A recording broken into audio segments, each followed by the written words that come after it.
Pasajero 7 presenta Diálogos de Movilidad en Casa. Mercedes-Benz Autobuses. Una vez Mercedes-Benz, siempre Mercedes-Benz. Hoy en Diálogos de Movilidad en Casa hablaremos de planeamiento, economía y modelización aplicada al transporte público.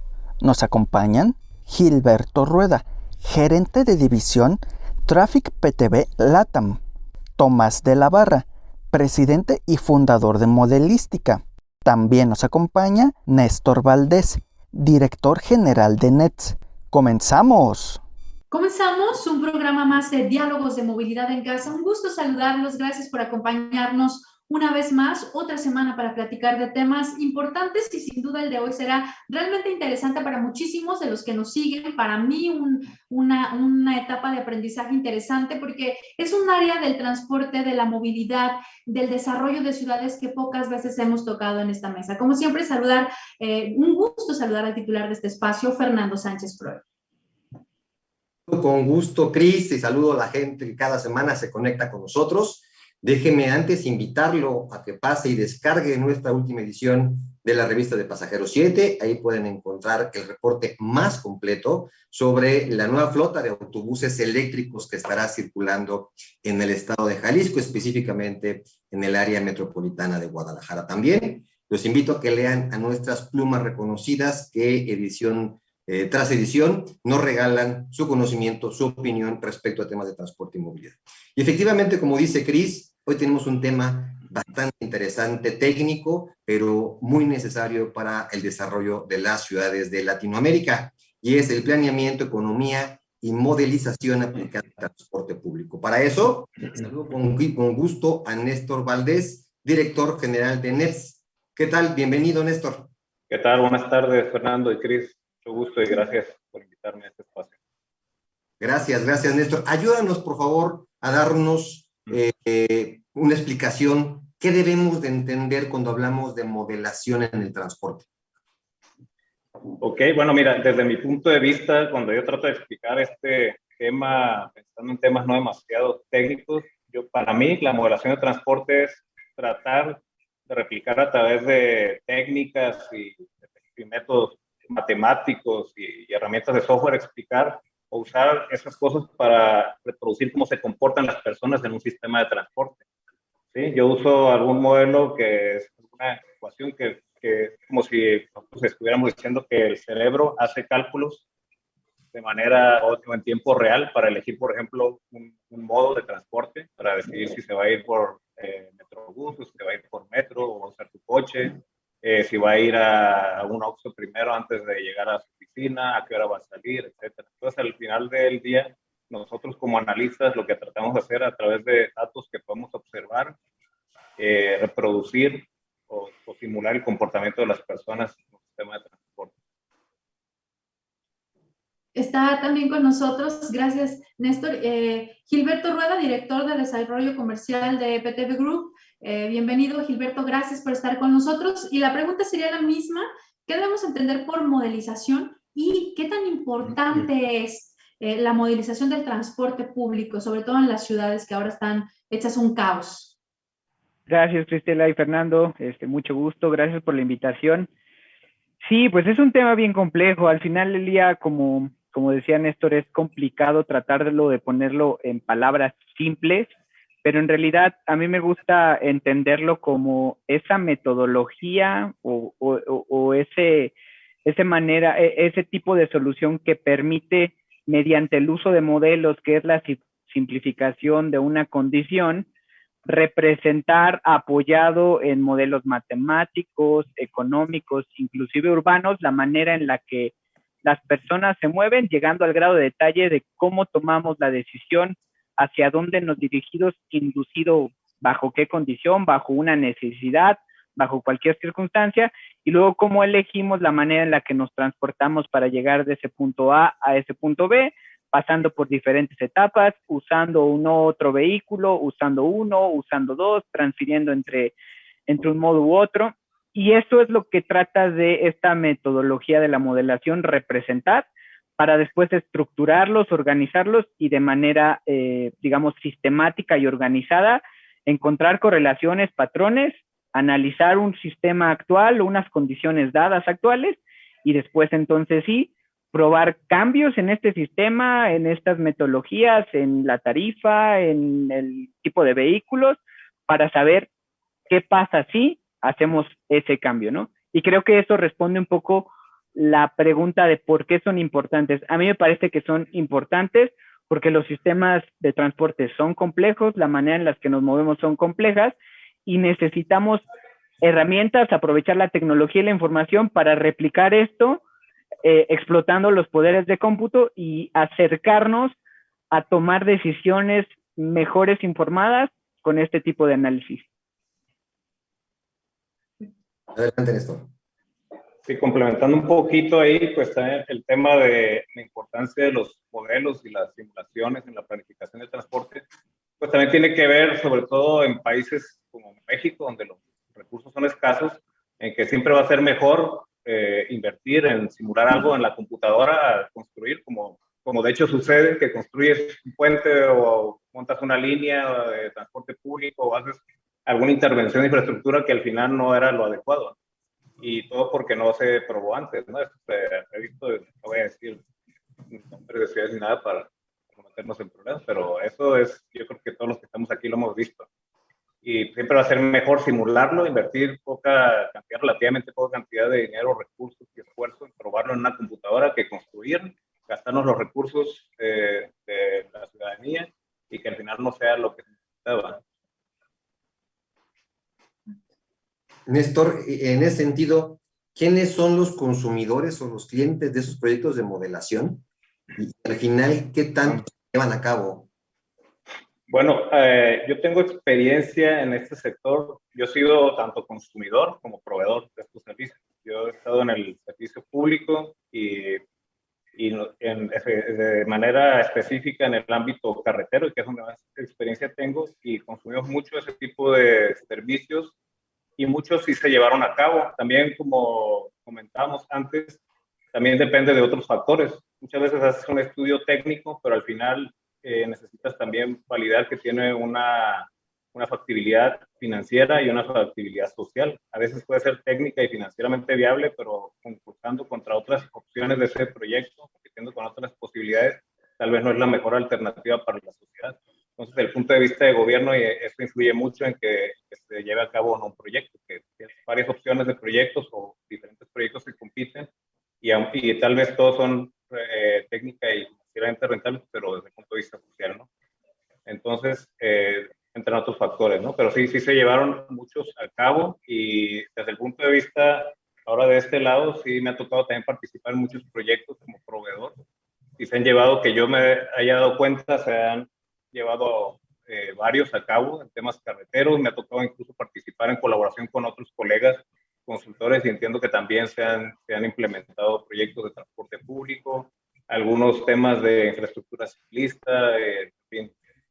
Sí se lleva un porcentaje interesante, también depende, porque estos estudios de hecho se hacen para eso, para no tener que gastar los que invierten en ese producto, los grandes inversionistas, concesionarios o los privados o el gobierno, también por eso hace esos estudios para ver si vale la pena invertir o no. A veces el estudio te puede decir que no lo hagas, ¿sí? Entonces, para eso lo estás haciendo, para tener una herramienta o algo que te dé un elemento para tomar decisiones.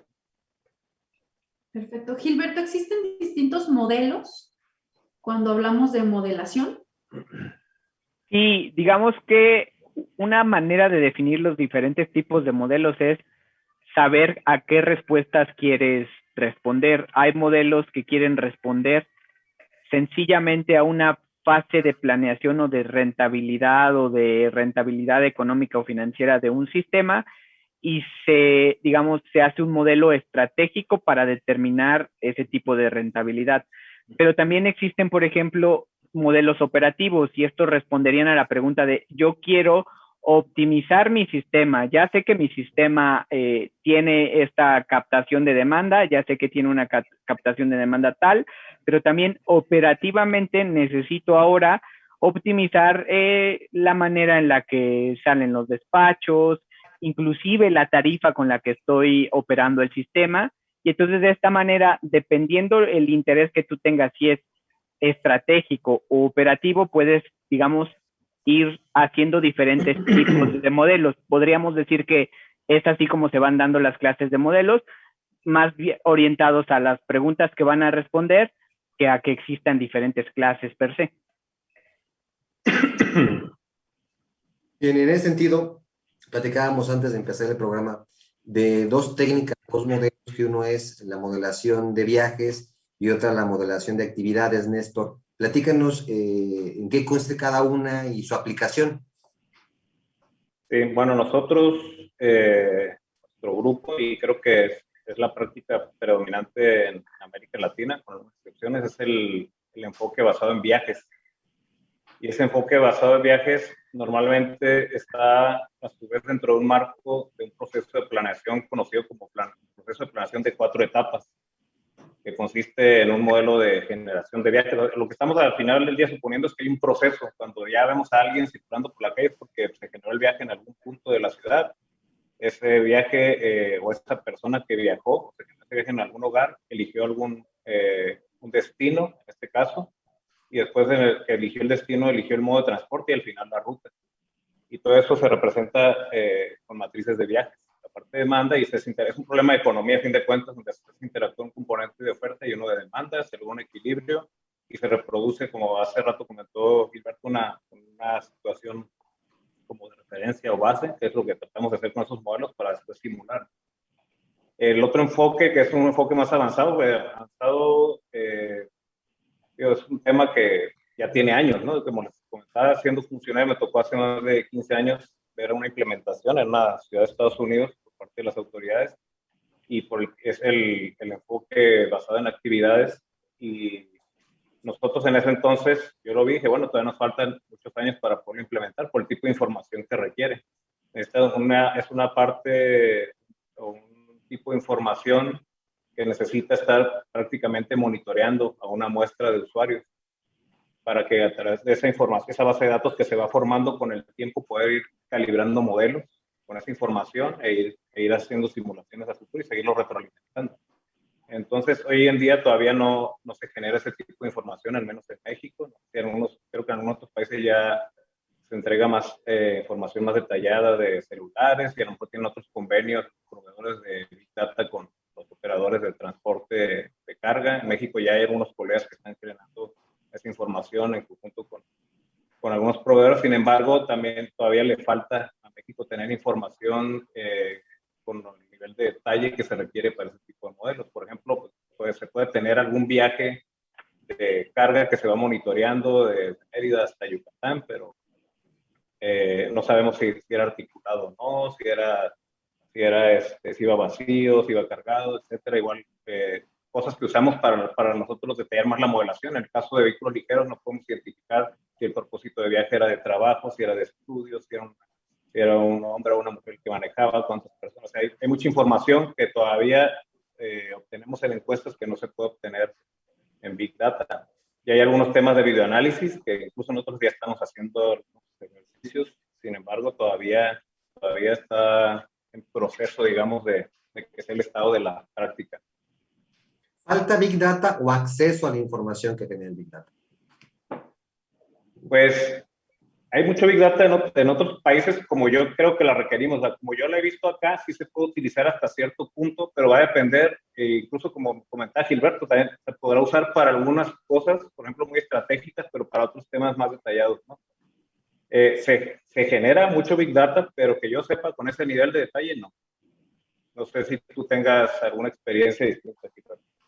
Sí, yo creo que el tema de los datos es complejo porque creo que hay mucho más de lo que se solía tener, pero también al haber mayor cantidad también hay mucho dato que igual no tiene la certeza o el rigor con el que otros datos que efectivamente se tardaban mucho más tiempo en tenerse, que probablemente costaban bastante más tenerlos, tienen. Entonces está como la disyuntiva de saber cómo de este universo de datos abstraigo lo verdaderamente necesario, lo vuelvo, digamos, confiable, porque ese es el problema. Al no haber, digamos, formatos de aceptabilidad ni nadie que rija, digamos, la calidad de los datos, se vuelve una labor del modelador o de la empresa que lo esté realizando el trabajo de evaluar la fiabilidad y confiabilidad de esos datos. Entonces, creo que estamos ahí en esta disyuntiva en decir, quiero usar de estos datos que ya están disponibles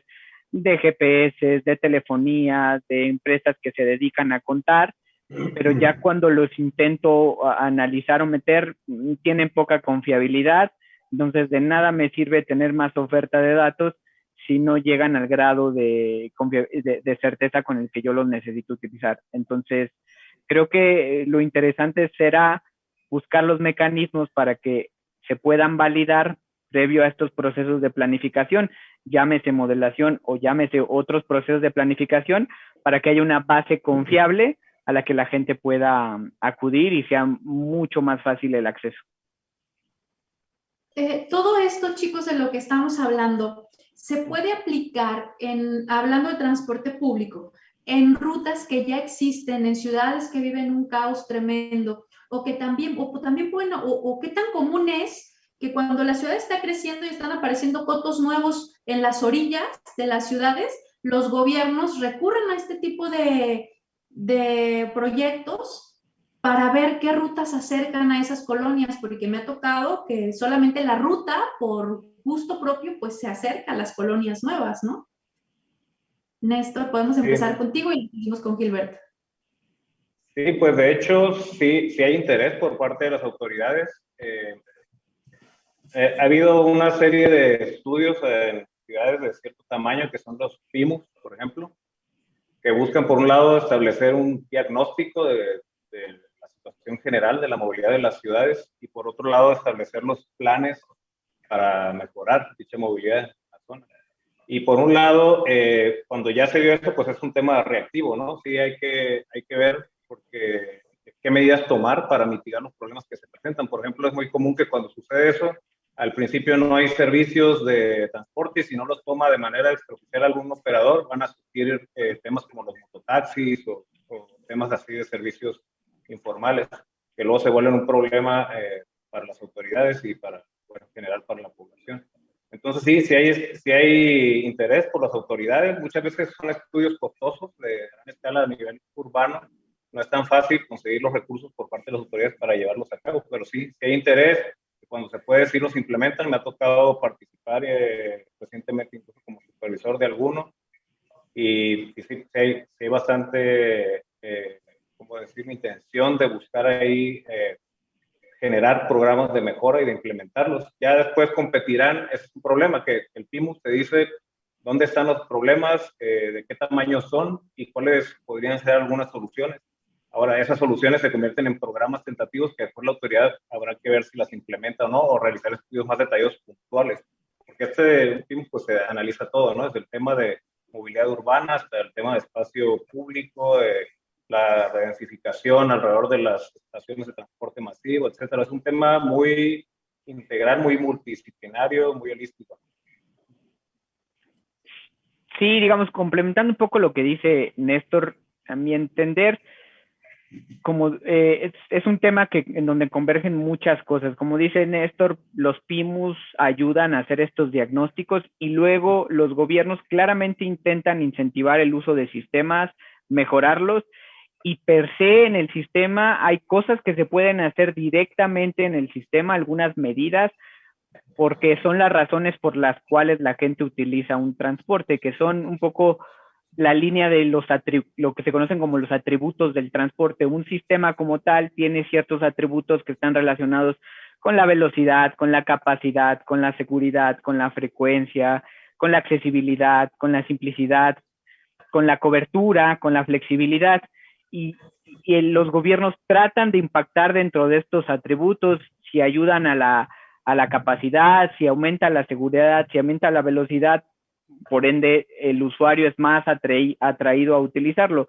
Pero si van al contrario, el usuario, digamos, está se aleja del sistema porque tiene riesgos de subirse. Entonces, de alguna manera, mediante los modelos podríamos probar qué implicaría impactar directamente a este tipo de atributos del sistema para ver si la demanda incrementa, pero no se puede quedar ahí porque, como bien lo comenta Néstor, es un tema mucho más general que debería de implicar muchas otras disciplinas, y uno de ellos es los usos de suelo, ¿no? Los usos de suelo van a impactar directamente en la utilidad o no de un sistema, y es ahí donde me parece que está la clave en qué tanto convergemos a la gente, no solo del transporte, sino a la de desarrollo urbano, a las de políticas públicas, para que se hagan planes integrales, que es lo que a veces se proponen en los PIMUS, y así incentivar mejores sistemas, que por ende van a ser sistemas con más demanda, porque la gente va a estar más satisfechos de acuerdo a sus necesidades.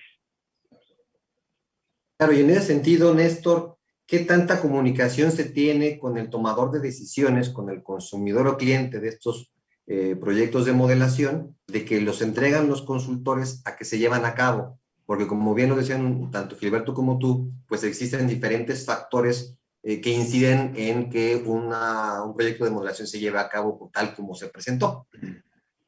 Es un tema bastante complicado porque, ¿por qué? Como decía hace unos minutos, hay muy buena intención y, no sé, se logra conseguir recursos para un PIMUS, que además se llevó un año o más gestionando los recursos, por ejemplo. Se lleva a cabo el PIMUS, que se lleva otro año, del cual surgen un montón de medidas a proponer, y cuando están viendo conseguir los recursos para los programas, a lo mejor el PIMUS incluyó un análisis multicriterio para definir qué programas tienen prioridad y cuánto cuestan, etcétera. Entonces se avientan otro año tal vez o más en conseguir los recursos para cuando van a implementar ya llegó otra administración. Entonces es un tema bien complicado y nada fácil. Puede ser o no que la siguiente administración lo retome, ¿no? Pero empezar a pasar otro año en lo que llegan y, bueno, como yo he visto la dinámica, ¿no? Lo que llegan y se ponen en contexto y deciden cuáles son sus prioridades. Entonces es un tema complicado. A veces sí, no sé, hay un tema, por ejemplo, uno de bici pública, que es un proyecto más chico, ese tipo de proyectos que son más fáciles de implementar y también dependiendo de qué implica en cuanto a inversión pública, ¿no? Podría ser que se llegue a implementar en periodos cortos. O sea, proyectos serán por chicos y si pudiera ser por esos proyectos grandes es complicado, a menos que se identifique dentro de las prioridades alguno que sea rápido. Hoy en día que están de moda las propuestas no solicitadas, dado que hay escasos recursos por parte del gobierno, entonces los grandes concesionarios o inversionistas, incluso que no tienen nada que ver con construcción de transporte, pero ven una buena oportunidad en un proyecto de infraestructura, deciden ellos invertir en estudios y presentarse al gobierno, y el gobierno se interesa, si se va y lo licita, y si lo ganas, pues te lo queda, y si no, pues el que gana te reembolsa lo que invertiste en estudios. Más, a grandes rasgos, más o menos es una propuesta no solicitada. Podría ser ahorita, es como que yo lo que estoy viendo, ¿no? Que hay interés en ese tipo de procedimientos, podría ser, pero en el, digamos, que en el procedimiento tradicional es lento y es complicado que se implementen proyectos de gran envergadura. Sí, digamos, ahí complementando lo que dice Néstor, yo creo que buenas voluntades hay, tal vez menos de las que deberían de haber. Lo que falta, yo creo que sí es este tema de que trasciendan en el tiempo. Probablemente que un proyecto o se vuelva exitoso no basta que esté alineado a tiempos políticos, que desgraciadamente es así como sucede, y yo tampoco creo que esté mal, porque al final del día, pues, históricamente así sucede, digamos, es así como hay, y cada vez que hay una nueva administración, de alguna otra manera hay un borrón y cuenta nueva, y difícilmente existe una transición integral de las buenas bases que dejó un proyecto, ¿no? Tal vez es parte del marco regulatorio que no existe un órgano de transporte estatal que se encargue de llevar, digamos, estos planes de desarrollo, estos verdaderos planes de desarrollo de transporte a lo largo de unos 15 años, que, digamos, no deje anclados esta necesidad de llevar los planes solo por segmentos de 3 o 6 años, que es dependiendo el tipo de gobierno del que estés hablando, y a lo mejor con este marco institucional de un órgano independiente que le pueda dar continuidad, se pudiera, digamos, llegar a un mejor beneficio de los proyectos que ya se están, digamos, intentando implementar. Yo creo que es ahí es donde está la diferencia, por eso el costo político de hacer un un proyecto que lleve lo que ya contaba Néstor tanto tiempo, a veces es difícil. Si no se logra empezar a intentar el recurso en el primer año, probablemente ya se deja de lado y mejor optamos o se opta la ciudad por mitigación o por una cosa más reactiva que proactiva, ¿no? Más que cambiar el esquema es, bueno, voy poniendo diferentes parches, y yo creo que es lo que hace pues la gran diferencia. Si tuviéramos un marco que pudiera abrazar en el tiempo los proyectos, sería más exitoso, porque voluntad hay, capacidad técnica la hay, pero hace falta darle continuidad. Al final, la modelación no queda el gran problema que tienen todos los proyectos de infraestructura, ¿no? Que son los plazos de las administraciones, como bien dices, Gilberto. Yo quiero preguntar, porque antes de tener este programa, platicaba con un amigo, ¿una encuesta origen-destino y un proyecto de modelación se complementan, son lo mismo? ¿Qué diferencia tienen? Pues una encuesta origen-destino es un insumo, es uno de los elementos con el cual vas a construir parte del modelo de transporte. También depende de a qué nivel de modelación estás llegando, como diferenció hace rato Gilberto, o también una de las etapas de modelación, ¿no? Ahí estás hablando de la demanda. Tú quieres conocer los patrones o caracterizar la demanda, que es conocer los patrones de viajes, cuáles son sus orígenes, destino, quiénes están viajando. Si son la mayoría, no sé, estamos hablando de transporte público, bueno, ¿qué tipo de viajes predominan? Si son de estudio, de trabajo, a qué hora es la hora de máxima demanda. Estamos pensando en un tema de diseño. ¿Cuál es la disponibilidad a pagar de las personas? Etcétera. Bueno, ahí estamos mezclando ya cosas con preferencias declaradas. La hora del día a la que viajan, etcétera. Eso lo conviertes al final en matrices origen-destino, y luego eso tú quieres ver cómo esas personas que se mueven entre un par origen-destino se distribuyen en la red de transporte. ¿Qué modo de transporte usan? ¿Por qué rutas se mueven? Etcétera. Pero es un insumo. Creo que sí, es un insumo básico para la modelación, y es ahí donde es el problema, porque es ahí donde creo que a veces se llega a confundir que tanto la encuesta origen-destino es un fin. Yo creo que la encuesta origen-destino solo es un medio la modelación es un medio para llegar a algo más grande, que es una política de transporte que se llegue a implementar. Entonces son como diferentes escalafones o paradas de un proceso de planeación, digamos, sustentado, informado, metodológicamente probado, y son complementarios porque es un insumo para la modelación. Chicos, previo al arranque lo decíamos, esta mesa iba a estar integrada por 3 generaciones que podríamos hablar de muchísimas cosas, y se está uniendo en nuestra charla ya Tomás de la Barra, presidente y fundador de Modelística, toda una institución en este tema también, así que le damos la bienvenida, le agradecemos que se una a esta conversación. Gracias por estar con nosotros, y le platico un poco. Saludos, Tomás. Hemos venido platicando un poquito sobre qué es la modelación del transporte público, qué tan frecuente es que los gobiernos recurran a esta práctica. Y bueno, yo le preguntaría desde su experiencia, Tomás, ¿cuál es la importancia de la modelación? Bueno, imagínense qué pregunta. Llevamos como 40 años trabajando en esta área, y siempre he pensado que es una herramienta de gran importancia para la planificación urbana, regional, etcétera. Y de hecho, como tú señalabas, el grupo Modelística ha estado trabajando en el desarrollo de nuestras propias herramientas de modelación. Y siempre hemos pensado que el transporte no se puede modelar solo en aislamiento en sí, sino que siempre hemos pensado que debe ser modelado de manera integrada con toda la parte que es la localización de actividades, los usos del suelo, el mercado inmobiliario y otros componentes. Y de allí que nos pusimos a desarrollar un sistema de modelos que está disponible ampliamente hoy día, que es el sistema Tranus. Hoy en día estamos estrenando prácticamente la tercera generación de modelo Tranus, está disponible, es un modelo, un software gratuito, con código abierto, y está muy integrado con el sistema de información geográfico QGIS, que también es gratis y código abierto.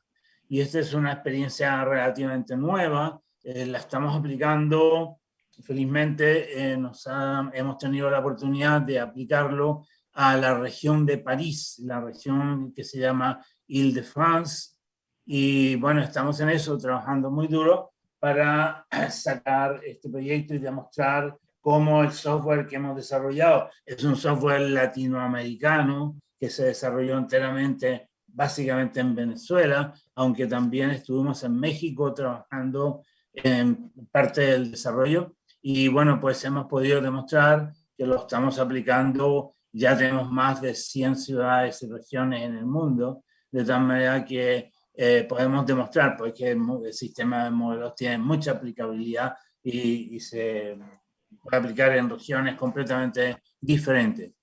Y una de las características es que no solo se va a aplicar a nivel urbano, sino también a nivel regional.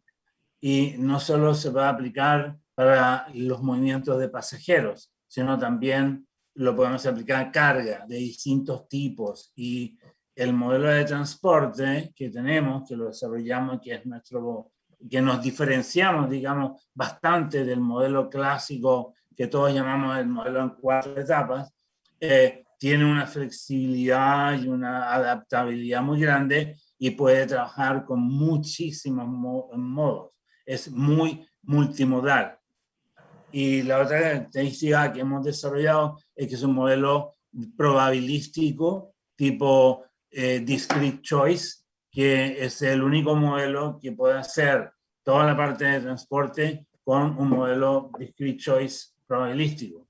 Usamos modelos tipo Logit, aunque no exactamente un Logit, pero hacemos todo eso en la asignación. Es decir, que la asignación es probabilística, no es una asignación por equilibrio al usuario. Y hemos demostrado de que, digamos, tiene grandes ventajas. Y en ese sentido sí lo podemos demostrar. Y el tema que ustedes tienen, que es transporte público, moderación del transporte público, como es un modelo desarrollado en América Latina, pues le tuvimos que dar mucho énfasis, mucha importancia desde el primer día, porque nuestras ciudades dependen mucho más del transporte público que en otras regiones del mundo. Por lo tanto, le hemos dado gran importancia. La principal diferencia quizás con otros modelos clásicos de transporte es que el transporte público es un componente más de todas las ofertas de transporte que se están moviendo en una ciudad o en una región. De tal manera que los autobuses compiten con los automóviles por el espacio vial, se hace una restricción de capacidad conjunta, están todos compitiendo por las distintas modalidades. Y nosotros trabajamos una sola red, que es una sola red multimodal, de tal manera que podemos modelar cosas como, por ejemplo, carriles exclusivos para autobuses, podemos modelar park and ride, una serie de flexibilidades que tenemos que otros modelos les cuesta mucho modelar. Y esto lo probamos, entre otras, en Ciudad de México, en Monterrey, bueno, y en ciudades de Latinoamérica, en Sao Paulo, en Río, en Caracas, por supuesto, en muchas ciudades de América Latina y en países completos, como por ejemplo un modelo multimodal de carga y pasajero que hicimos en Chile, que también pudimos demostrar la aplicabilidad de esto, ¿no? Este en general, en síntesis muy grueso, el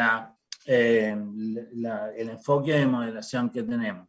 Y un punto muy importante que le hemos dado mucho énfasis también es la facilidad de uso y que el usuario se sienta cómodo con una interfaz que sea amigable, y eso es lo que hemos desarrollado en QGIS. Estamos usando QGIS como la interfaz al usuario. Y entonces dentro de esta plataforma es que llamamos el modelo, que es un modelo pues, numérico independiente de QGIS. Pero toda la interfaz, toda la base de datos está basado en, por ejemplo, la red, son todos shapefiles estándar, convencionales, y el modelo lee todo esto y por lo tanto podemos interactuar con las grandes bases de datos, la big data de transporte, los mapas de uso del suelo, etc. Y la incorporación de los usos del suelo hemos encontrado que es un elemento pero fundamental en todo este tema, ¿no? Hemos modelado Ciudad de México, por ejemplo, que no es fácil modelar los usos del suelo de una ciudad tan grande y compleja como Ciudad de México. Néstor. Sí, bueno, primero que nada, padrísimo, encantado de todo esto que nos está compartiendo Tomás, me parece interesantísimo y me surgieron varias inquietudes que además aprovechando la presencia de Tomás, que podemos poner sobre la mesa, creo que no sé si lo comentamos ya grabando, pero había un tema que surgió por ahí, que era el tema y que me gustaría también aprovechar la participación de Tomás a ver cómo le ha ido a él. Estamos comentando, Tomás, al principio, para empezar, vemos 3 exponentes aquí de distintas plataformas, ¿no? Tú eres desarrollador, estamos muy lejos de eso. Nosotros usamos la herramienta de Cube y Gilberto la de PTB. Y por un lado está el tema del modelo de uso de suelo, que también lo tiene Cube, ya estamos hablando de un modelo de 5 etapas.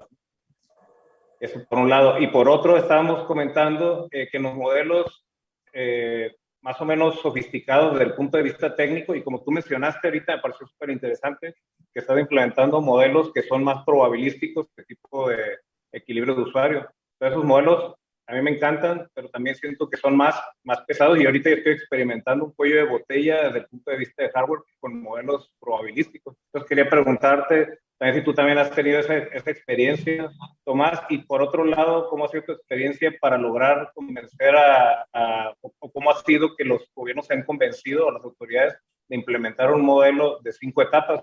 Porque, bueno, por lo menos en mi experiencia, un modelo de uso de suelo puede ser igual o más sofisticado que el resto de las 4 etapas, ¿no? Un modelo bastante complejo desde el punto de vista técnico.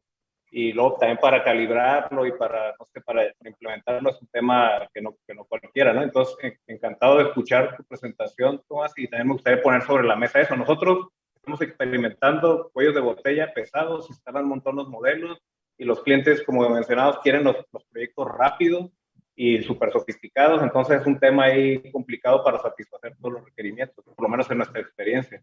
No sé también si tú, Gilberto, has tenido así esa experiencia con esos cuellos de botella técnicos o tecnológicos, al querer implementar un modelo que te piden que sea sofisticado y que represente ciertas cosas con cierto nivel de detalle, pero lo tienes que hacer en 1 mes o 2 meses, ¿no? Entonces ahí ya estamos muertos, ¿no? Sí, digo, en nuestro caso, efectivamente, el tema con el que más nos hemos enfrentado cuando hemos intentado aplicar una metodología así de compleja, pues, además de la capacidad, digamos, técnica, ha sido la cantidad de data. Por ejemplo, cuando hablábamos de los modelos basados en agentes de viajes, nos ha faltado, digamos, se ha planteado metodológicamente cómo se construyen, y al hacer, digamos, una proyección de la cantidad de datos que se tienen y que se deben de tener y cuánto tiempo y costo debería de llevarse para obtenerlos, nos han dado la vuelta y es complicado. Y entonces ahora ya cuando mencionas estos modelos de 5 etapas basados más en estos temas probabilísticos, pues creo que también se enfrentan un poco a ese cuello de botella del tiempo y los recursos que necesitas implementar para llevarlos a cabo. Digamos, ese tipo de esquemas es donde lo estamos promoviendo, por ejemplo, mucho en la academia, ¿no? Llevamos a temas en Colombia, en Brasil, donde, digamos, hay un poco más de interés en probar metodológicamente estas funciones. Se están haciendo tesis, se están haciendo algunos proyectos para que posteriormente den el salto, digamos, a la práctica, y hay algún valiente que se anime a implementarlos, porque se puede demostrar que matemáticamente son más precisos, pero el costo marginal por tener un modelo en 1 año a tener un modelo en 2 años, pocos están dispuestos a pagarlo. No se justifica. Muchas preguntas de nuestros compañeros invitados. Adelante con su respuesta.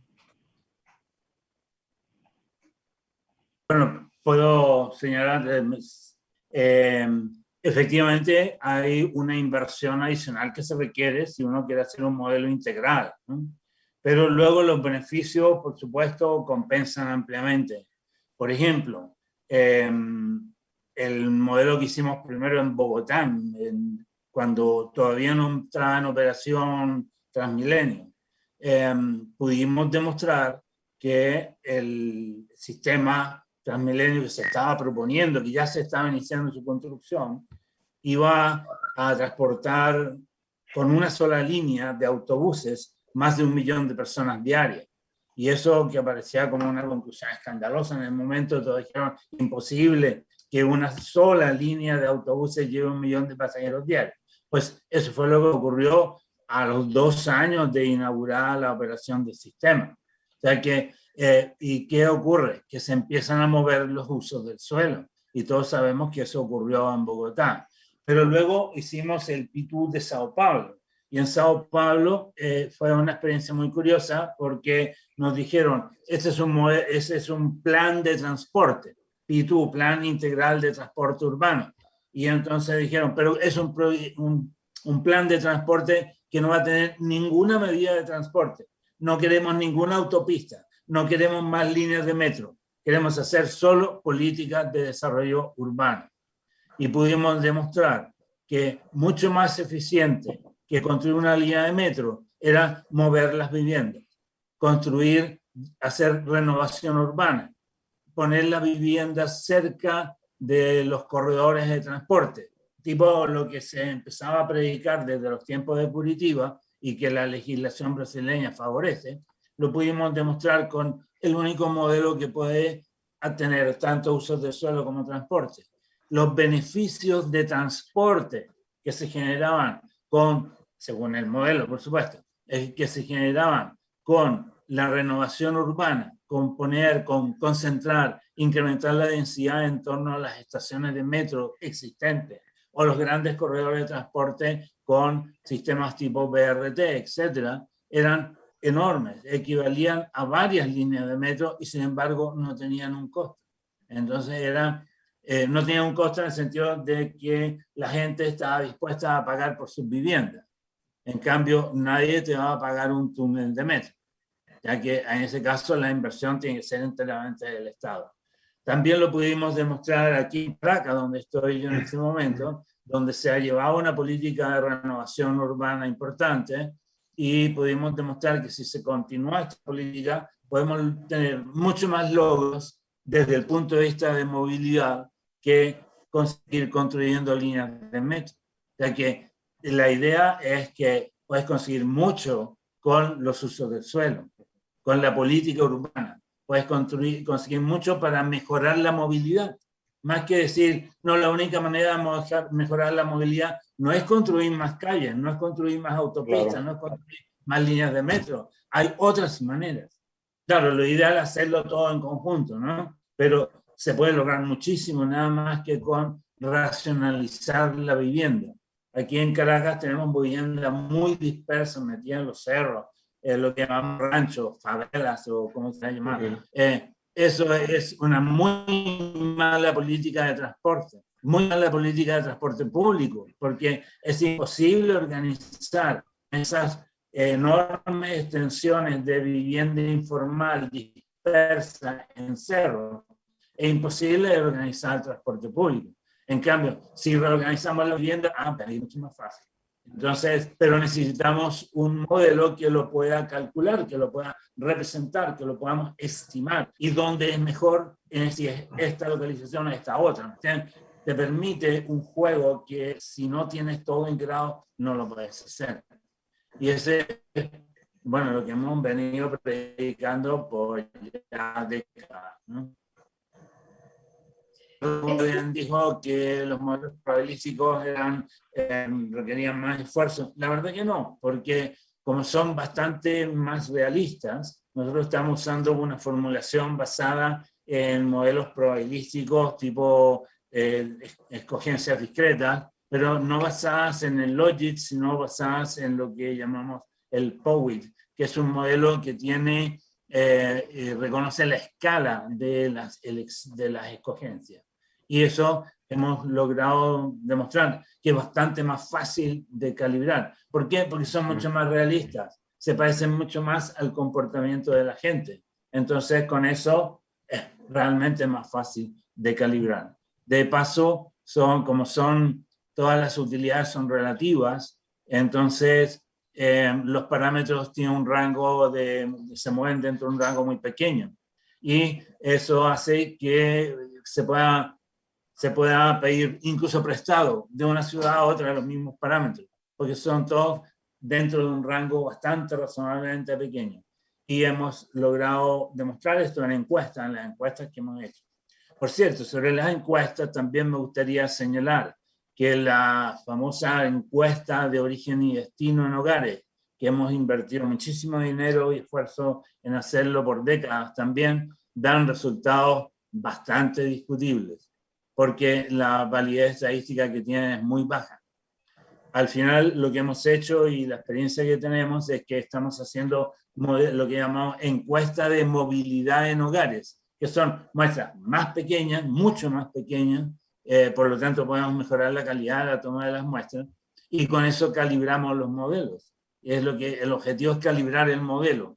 Yo pienso personalmente que es imposible que con una encuesta de 10.000 hogares en una ciudad se pueda construir la matriz de origen y destino a un nivel de resolución razonable y con una validez estadística que no hay ninguna, no tiene validez estadística. Es imposible calcular el error que tienen por la dispersión enorme que tiene la información que están levantando. En cambio, sí se puede tomar la información necesaria para calibrar los modelos que ahí sí vas a poder utilizar para representar tu ciudad, ¿no? Eso es un poco el esquema que estamos desarrollando. Platica justo sobre las familias, sobre los hogares, sobre las zonas donde se están desarrollando nuevas viviendas. Y me gustaría preguntarles, chicos, Néstor, podemos empezar contigo, sobre cómo transforma una zona cuando se modela un servicio de transporte público, enfocándonos en esta parte. ¿Cómo puede transformarse una zona, el desarrollo económico, el acceso a los servicios, etcétera? Bueno, desde mi punto de vista y con la experiencia que he tenido, como mencionaba antes, y que además por lo que mencionó Tomás, vamos un poco acordes en ese tema. Este es un tema que tiene varias aristas, ¿no? Y es un tema multidisciplinario, es un tema que se debe abordar desde el punto de vista no solo de transporte, sino es un tema más integral, más holístico. Pero pensando desde el punto de vista de planeación y las herramientas que nosotros, los presentes, utilizamos, el modelo de uso de suelo que menciona Tomás es una herramienta que ayuda bastante a ese tema porque te permite medir cómo los cambios de accesibilidad a una zona afectan cómo va a cambiar el uso del suelo y en qué intensidad, por un lado. Y por otro lado, también trabajando con equipos multidisciplinarios, hay estudios incluso donde se está trabajando en identificar incentivos, o sea, a través de encuestas de preferencias, por ejemplo, en identificar y cuantificar incentivos por ejemplo, a los desarrolladores, por un lado, y a los beneficiarios tal vez de créditos de gobierno, por el otro, para encontrar qué tipo de uso de suelo debe de haber ahí y cómo se puede desarrollar y qué mecanismos legales o técnicos se necesitarían para ponerse en marcha. Y desde el punto de vista urbano también estudios de vida pública, de temas de esquemas alimentadores, el transporte público en esa zona. Entonces todo el cambio que va a haber ahí, incluso se está hablando, a lo mejor Tomás conoce más del tema que está trabajando en París, pero está hablando incluso ya de ciudades de 15 minutos, ¿no? Que podría pensarse en implementarse esos temas alrededor de las grandes estaciones de transporte masivo. Incluso, bueno, se habla el tema de desarrollos orientados al transporte, movilidad orientada al transporte, ¿no? Que me parece que engloban todos estos temas, ¿no? Que es un tema bastante que se debe abordar desde un punto de vista integral. Y nosotros, bueno, yo como ingeniero, cuando pienso en eso, pienso rápido en los modelos de uso de suelo, ¿no? Cómo integrarlos al modelo de transporte y cómo ver esa interacción, ¿no? Cambia la accesibilidad, cómo cambia toda la fisionomía de esa zona. Sí, digamos, ahí complementando lo que dice Néstor, yo lo que pienso es un poco lo que ya había dicho antes. La modelación per se no es un fin, es un medio para llegar a algo más grande, que es evaluar una política, una mejora, un cambio, y esta puede ser enfocada al transporte, a la red como tal, a los atributos o a lo atribuible al sistema o a lo atribuible a donde viven estos sistemas que son las ciudades, y es ahí donde entran los usos de suelo, ¿no? Y la regeneración urbana. Y entonces pienso que el tomar, digamos, decisiones informadas o hacer modelos para cambiar la dinámica de una ciudad o de una zona, pues es relevante precisamente para eso, para poder encontrar el mejor balance entre los costos económicos financieros de esa zona, que permitan pues un mejor desempeño, que permitan sistemas de transporte mejores, inclusive entendiendo el sistema de transporte básico y primario de cualquier ser humano, que es la caminata, ¿no? Probar que en un casco de ciudad utilizar el modo de transporte como la caminata le podrá dar valor agregado a los comercios. A lo mejor se tiene esta falsa idea de que si cierras la vialidad los comercios van a perder valor, pero muy probablemente no. A través de una evaluación te das cuenta que la demanda, que ya ahora va a ser peatonal, incrementa el valor de esos usos. Yo creo que ese es el valor que tiene proyectos de modelación, probando, digamos, diferentes medidas, tanto urbanas como de uso de suelo, como de transporte, hacia una zona específica. Muy bien, el tiempo casi se nos termina de esta hora, que ha pasado bastante rápido. A mí me gustaría preguntarles, como la última intervención antes de sus conclusiones finales, a nivel Latinoamérica, ¿cómo estamos en la utilización de los proyectos de modelación? Si bien el señor Tomás nos ha dado unos ejemplos de modelación exitosa, el área de Latinoamérica es bastante dispareja. En ese sentido, ¿en qué nivel estamos a nivel, por ejemplo, de los países europeos o de la Unión Americana? Señor Tomás, si me quiere contestar. Bueno, ok. Bueno, yo creo que estamos en una buena posición, porque de hecho, tú lo mencionaste, estamos trabajando en París y no es el primer caso que hemos trabajado en Europa. En Europa hemos trabajado ya varios casos y ahora estamos empezando a trabajar también en China, en fin. Y esta metodología de modelación la hemos desarrollado enteramente en América Latina. Claro, tomando en cuenta lo que es la ciencia universal, vamos a decir. Por ejemplo, cuando hablamos de modelos de decisión discreta, no lo inventamos nosotros aquí. Digamos, es una cosa de la humanidad, es una cosa que compartimos todos ampliamente. Pero sí estamos en una buena posición. En el caso de modelación de usos del suelo, la base de la teoría la hemos desarrollado aquí y estamos compitiendo perfectamente bien. La razón por la cual estamos aplicando en París es que en París tiene un gran proyecto de transporte público, que es una red regional de ferrocarriles. Y a ellos les interesa justamente ver cuáles van a ser los efectos y las oportunidades de desarrollo urbano que permite esta nueva red de ferrocarriles regionales de pasajeros.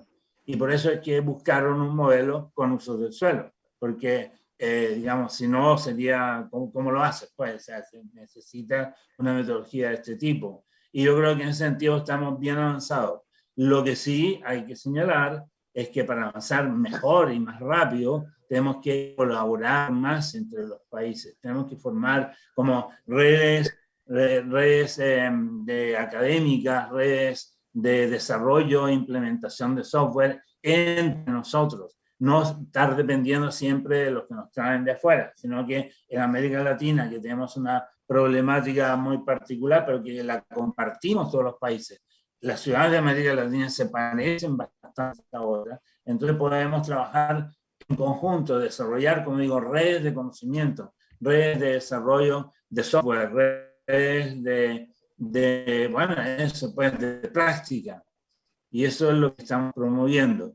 Todo el sistema de modelos que tenemos es completamente software abierto, con plataforma que permite compartir. O sea, el desarrollo compartido es algo a lo cual yo le hago mucho énfasis. Y tenemos que, bueno, mejorar eso. En ese sentido, los esfuerzos que hace CLADBU, por ejemplo, lo que hace en las conferencias panamericanas de transporte y otras, son muy buenas porque nos permiten compartir, así como estamos compartiendo precisamente en este momento.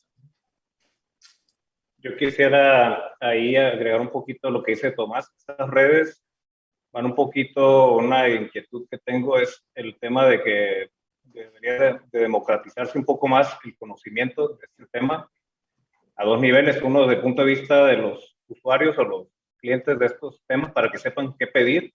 Incluso me han buscado a veces personas de consejos ciudadanos porque les presenta el alcalde que ya nomás les avisa que van a implementar una obra porque hay un estudio, y a veces me lo pasan y son unos simples aforos, ¿no? Cosas así, y porque no saben qué pedir, no tienen idea de qué les están presentando, no saben hacia dónde voltear. Por otro lado, desde el punto de vista de los que somos especialistas, yo, como decía, yo me considero un eterno aprendiz de este tema. Cada vez que volteo a ver los artículos que están saliendo ahí cada vez más sofisticados, y vamos corriendo atrás de los avances tecnológicos en investigación. Los que estamos en la consultoría tratamos de hacer cosas innovadoras, pero al final luego nos convertimos en early appliers, algo así. Early adopters, ¿no? Como dicen ahora. También el tema que veo muy marcado en México es que habemos más usuarios de software que especialistas a veces. O sea, alguien aprende a usar un software y ya está prestando servicios como especialista, y a veces me he dado cuenta, interactuando con las personas, pues, que en realidad no saben bien qué está haciendo el modelo, ¿no? Y su argumento es que eso da el modelo, no hay una explicación, no hay un análisis integral, y los modelos, pues al final de cuentas yo los veo como una herramienta de apoyo, porque aparte, pues, los modelos nunca le vamos a atinar perfectamente a nada, ¿no? Es para darnos una idea de por dónde van lo que estamos queriendo, los hallazgos que queremos encontrar, pues tener un orden de magnitud y tomar decisiones basadas en eso. Siempre va a ser mejor tener un modelo que construir un segundo piso y luego tirarlo, ¿no? Porque nadie se subió o porque se congestionó más. Hay temas ahí, como mencionó Tomás, que no necesariamente la respuesta es construir más infraestructura, ¿no? Y ahí está el tema de la paradoja de Bryce, que a veces construyendo más infraestructura incluso empeora la situación de la movilidad. Entonces, hay que tener en cuenta eso, y eso de las redes que menciona Tomás sería súper interesante, y que distintos, usuarios de distintas herramientas incluso, pero con ánimos de interactuar y de retroalimentarnos unos a otros, pudiéramos tener esta red, ¿no? Y aprender, así como preguntamos hace rato, oye, Tomás, Gilberto, yo tengo esta bronca, ¿cómo les ha ido a ustedes, no? ¿Cómo la han resuelto? Entonces, yo creo que puede ser interesante eso, y podría ser mucho beneficio. Chicos, pues llegamos al final, perdónenme, se nos acabó el tiempo, les agradezco muchísimo. Para cerrar, quiero comentarles a quienes nos siguen que las personas que están con nosotros, los tres que están ahora acompañándonos con este tema, que es súper interesante, son parte del encuentro de CLACPU. Ellos estarán platicando con todos ustedes. Aprovechen, inscríbanse, estamos ya en la cuenta regresiva para que se realice este encuentro, que tendrá como sede principal Monterrey, aunque se estará realizando de manera virtual. Pueden seguir, informarse sobre los talleres y todas las mesas que se estarán realizando a través de www.clatpu.org. Y bueno, para cerrar, chicos, ¿qué les parece si me dan sus conclusiones? Empezamos contigo, Gilberto. Hola, sí, pues la verdad es que un gusto, gracias. Creo que son temas de los que se tiene que hablar cada vez más. Un poco relacionado con el diagnóstico de Latinoamérica, comparto que son temas que deberían de estarse impulsando más desde el sector académico, desde el sector público, desde los mismos involucrados como tal, en socializarlos, en acercar cada vez más a la gente, justo para que haya gente consciente de la repercusión de este tipo de metodologías, sin importar básicamente el martillo que se utilice para hacerlos. Creo que lo importante primero es sentar una base de gente que hable del tema, que lo conozca, que se lleve a detalle y lo estudia lo máximo posible, para lograr entonces sí que la modelación y los diferentes actores que estamos alrededor de ella podamos, digamos, aportar y dar este valor agregado a diferentes proyectos, que ya se hace, pero creo que debería de hacerse un poco más. Perfecto, muchísimas gracias, Gilberto. Néstor. Bueno, a mí este ejercicio me parece un increíble paso en el tema que comentaba hace unos minutos, el tema de democratizar estos conceptos de los que estamos hablando de movilización, que la gente que no es especialista se empiece a interesar, y que de alguna manera los que estamos siempre aprendiendo de esos temas podamos transmitirlo y aprender a transmitirlo de una manera no tan técnica, que pueda la gente saber qué preguntar, los consejeros ciudadanos, los funcionarios que necesitan contratar esos servicios. Como te decía hace rato, Fernando, imagínate que hoy te nombran el director de movilidad de la ciudad X, que sepas a quién acercarte y qué pedirle. Eso por un lado. Por otro, que siempre la semillita de lo que mencionó Tomás, de formar esos grupos. Yo creo que todos los que estamos aquí estamos en algunos, bueno, por lo menos nosotros en grupos muy específicos y especializados en estos temas, pero sería interesante que esto crezca, más allá, como mencionó Gilberto, de usuarios de la herramienta X o el martillo X. Y efectivamente también ir formando o ver la manera de que en América Latina, específicamente en México, como mencionaba, siento que hace falta gente más especialista que usuarios de software. Está bien manejar herramientas bien, pero hay que especializarnos y aprender más, y ojalá se formara algún intento, un grupo donde se pueda ir, o nos podamos ir formando unos a otros, ¿no? Y que crezca este tema y que podamos, como mencionó Tomás, a seguir haciendo proyectos en los que se compite a nivel técnico con los que se hacen en Europa, ¿no? En Estados Unidos, que de hecho hay otros estudios que han hecho colegas y que están haciendo en Sudáfrica, en Estados Unidos, incluso con temas de uso de suelo también, en fin, ¿no? Y bueno, con eso me quedo yo. Muchas gracias por la invitación. Yo encantado de compartir esta mesa con los presentes y espero que nos veamos pronto y seguir conversando sobre temas interesantes. Muchas gracias, Néstor. Cerramos con usted, maestro Tomás. Bueno, yo quería señalar que esta idea de compartir el conocimiento para desarrollarnos mejor en América Latina y el mundo en realidad, hemos puesto nuestro granito de arena. Por eso es que hemos hecho mucho énfasis en que el software debe ser libre y abierto, y que de tal manera, y debe estar estructurado. En este momento tenemos una estructura que permite compartir el desarrollo compartido, pero eso permite además que en todas las universidades, por ser un software enteramente gratuito y libre, ofrece la posibilidad que todas los posgrados, las maestrías, etcétera, en transporte, en urbanismo, etcétera, tengan acceso a un software que les permite hacer un montón de cosas, que muchos de los software pagos, no por decir, o llamarlos de alguna manera, no tienen. Entonces, aunque todos van a tener una versión académica, libre, etc., pero en este caso tenemos el código IER, que es algo muy importante para la investigación académica. Utilizar organizaciones como otras, que no sea patronamos, sino... Creo que se nos desconectó o terminamos la idea. Pero bueno, la tecnología siempre es así, justamente. Cuello de botella. Sí, yo les agradezco muchísimo. Hay otras redes que hay que optimizarse antes que las de transporte. Sí.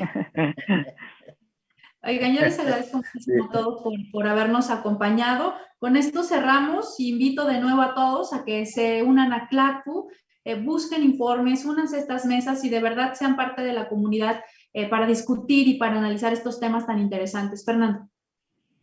Gracias, Cris. Pues para la gente que nos sigue semana a semana en Diálogos de Movilidad, han sido testigos de una mesa de mucho valor técnico, de conceptos nuevos que a lo largo de los programas que presenta Pasajero 7 vamos aprendiendo, con la intención de abonar a los temas de transporte y movilidad. Agradecemos mucho a Claptu por la vinculación con estos grandes invitados que tuvimos el día de hoy, a Néstor Valdés, general de NETS, Gilberto Rueda, director de Desarrollo Comercial de PTV Group, y a Tomás de la Barra, presidente y fundador de Modelística. A cada uno de ustedes, muchas gracias. Pasajero 7 está siempre abierto para cualquier cosa que quieran compartir con nuestra audiencia. Pero sobre todo, gracias a toda la gente que nos sigue en Diálogo de Movilidad. Gracias a mi compañera Cristela Gutiérrez, a nuestro productor Iván Sepúlveda. Nos vemos la próxima semana porque aún hay muchos diálogos de movilidad. Hasta la próxima. Mercedes-Benz Autobuses. Una vez Mercedes-Benz, siempre Mercedes-Benz. Pasajero 7 presentó Diálogos de Movilidad en Casa.